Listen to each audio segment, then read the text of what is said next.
Assalomu alaykum butun dunyo ahliga. O'zbekiston Respublikasi Inson huquqlarini himoya qilish qo'mitasi Buxoro viloyat raisi G'afurov Nurlo Shukurovich bilan mana 2025 yildan to 2026 yilgacha mana shunday yozib kelyaptilar. Menga, prokurorga, departamentga, adliyaga, mahallaga o'z muammolari bo'yicha ariza, bayonnoma, takliflari jismoniy, yuridik shaxslar, fuqarolarning joyda borib ko'rish masalasi qo'yildi. Lekin qo'l qo'yaptilar, birontalari ko'rib chiqmayaptilar. Hammasi xo'ja ko'rsang soxta hujjatlar. Yana prokuraturadan, xatlar bo'limidan bu bobo yozibdimi? Bu bobo qancha olibdi? Salgina odamlarga vijdon bo'lish kerak. O'sha xatlar bo'limidagi salgina insof bo'lsin. Odamlar aytibdi, u olmayapti. Bo'lmasa o'zlaringiz xalqimizga o'rgatinglar, yozdiringlar. Mana bunday o'linglar. Mana bunday. Barchasi jamoatchilik asosida bu yil davlat dasturiga jamoatchilik kiritilgan, mahalla kiritilgan. Lekin birontasi ko'rilmagan. Biz shundan keyin Saida Mirziyoyevaga yozdik. Barcha yuqori turuvchi tashkilotlarga 17 ta xatimizni uzatdik. Bu 17 ta hammasini olmadik. 17 tasi jo'natdik.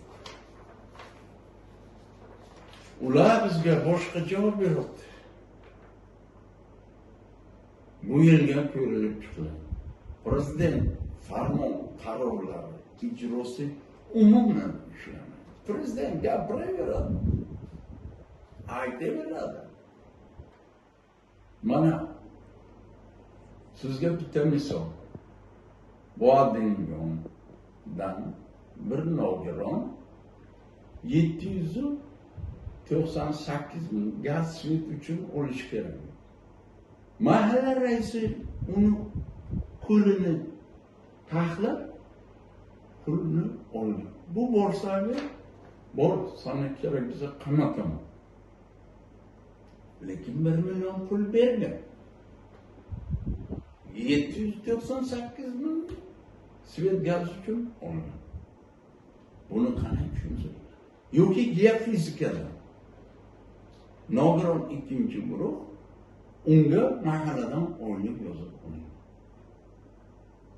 Saida Shavkatovna chiqib gapirasiz.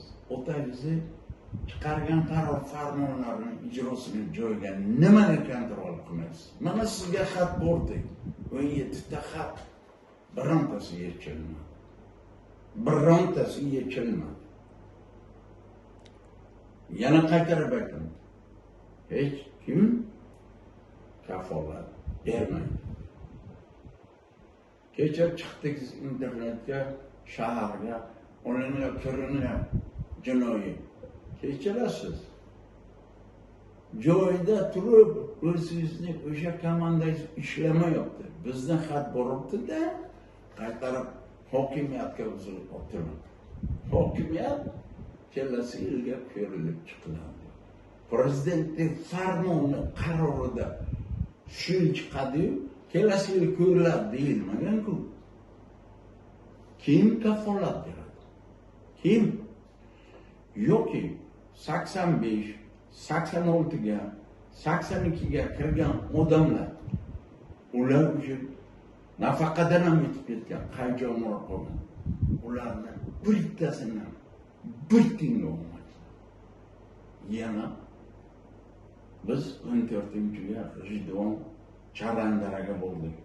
Bu xatlar sizga bor, lekin yechilmayapti. Bog'cha, maktab, poliklinika, больница.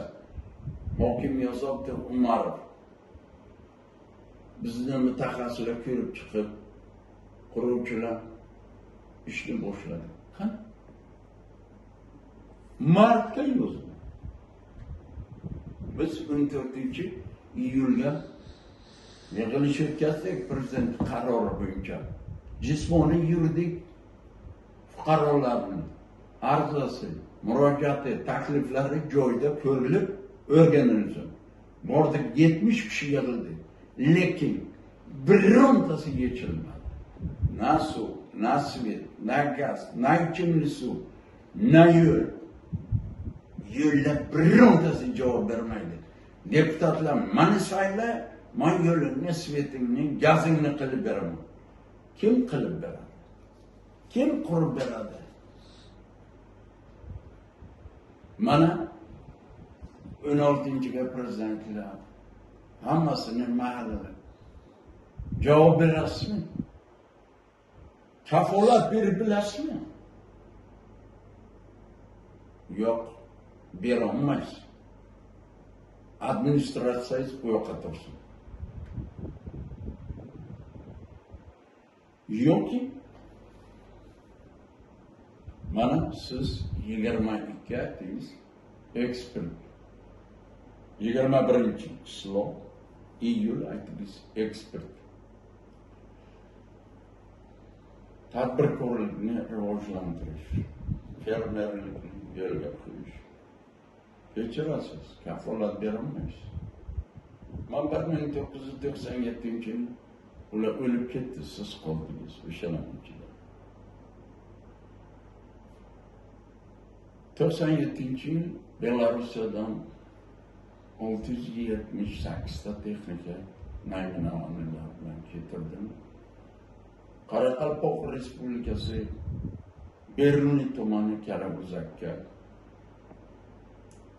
boshqa joylarga texnikalarni tashlab, zararlar berib ishlarni boshladi. Rahmat, bizga byudjet pullari keldi, xalqni ishlagan pulini to'ladi. Belorussiyaning o'sha kelgan texnikalari, avialarni konvertatsiya qildik. Lekin kafolat bermadilar, mana olib qoldi. Texnikalar yo'qoldi. O'sha payt tamoshni boshlig'i Muqimov. Viloyat hokimi Damir Saliqich rahmati yo'q. U kishi aytadilar, vatanparvar, mayli ko'nglinga olmaydi. Yoki nima bosh vazir Jabborov bo'ladi. Aytadilar, vatanparvar o'ylana qolmanish lazım. Yoki prezidentning o'zlari, yoki Amilnitskiy, Uztrans qurilish vaziri, yoki Zahidov Marat Ishayevich, xalqaro inson huquqi Germaniyada, Frankfurt Maynida raisi o'sha kishi aytadi. Qachon vatanparvarlik qilibsan, O'zbekistonga qilibsan. Mayli, buni ham qo'yaylik. 2006-yil Texnoinvestga bosh vazir o'zlari bilan menga Kurpa zavod, un zavodini berdi. 2014-yil qo'limdan oldi. Hozir yana 21 aytibsiz. Investitsiya olib kelinglar, uni qilinglar, buni qilinglar. Kim kafolat beradi? Kim? Mayli, biz ana makro usul Rossiya Federatsiyasining og'ir va savdo sanoat vaziri yozib beribdi. Men senga investitsiya kiritaman prezidentimizning buyrug'i bilan. Lekin kafolat kim beradi? Mana zaявka tashladi. Mana Xitoyga zaявka tashladi. 6 ta joyga. Lekin kim kafolat beradi? Mana yaqinga birtasi uyiga 2 metr, keyin 4 metr, keyin 6 metr kirgan. Men borib ko'rdim o'sha.